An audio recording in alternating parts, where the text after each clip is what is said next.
قرآن نے کہا ہے بھائی یہ اللہ کے دشمن ہے، قرآن نے کہا ہے کہ یہ رسول اللہ کے دشمن ہے، قرآن نے کہا یہ انبیاء کے قاتل ہیں، قرآن نے کہا یہ آسمانی کتابوں میں تعریف کرتے تھے. یہ ساری قرآنی آیات ہیں نا، میں اپنی طرف سے نہیں کہہ رہا. اب یہ پہلی مرتبہ آشکار ہوا ہے.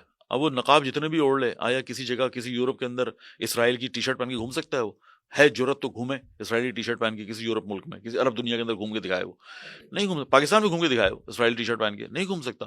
تو یہ جو آپ نے کر دیا ہے یہ پہلی مرتبہ ہوا ہے، ورنہ یہ عیسائیوں کے پیچھے، کبھی کمزور مسلمانوں کے پیچھے، کبھی مسلمان حکمرانوں کے پیچھے چھپ کے مسلمانوں کو لڑوا دیا، عیسائیوں کو لڑوا دیا.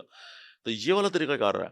ابھی پہلی مرتبہ منظر عام پر آیا ہے. ابھی یہ جو چھپے چھپے یہودی تھے نتنیاہو کے جو بھی حامی ہیں اس وقت، چاہے وہ مسلمان ہو چاہے غیر مسلمان ہو، یہ چھپے ہوئے یہودی ہیں، چاہے ٹرمپ صاحب ہوں چاہے کوئی بھی ہو. تو یہ زائنسٹ ہیں. عیسائیوں میں زائنزم ہے، مسلمانوں میں زائنزم ہے، شیعوں میں زائنزم ہے، ہندوؤں میں زائنزم ہے. یہ زائنسٹ ہیں، چاہے وہ یعنی چاہے بظاہر مسلمان ہوں، شیعہ ہوں، چاہے وہ بظاہر کچھ بھی ہوں. لیکن بات یہ ہے کہ اگر وہ اسرائیل کی سپورٹ کر رہے ہیں، اور اسرائیل کا اس وقت جب آشکار چہرہ دنیا میں اتنا زیادہ یہ مظلوم فلسطینی خون کی وجہ سے ہوا ہے، ہمارے پاس تو میڈیا نہیں ہے، پروپیگنڈا کر ہی نہیں سکتے.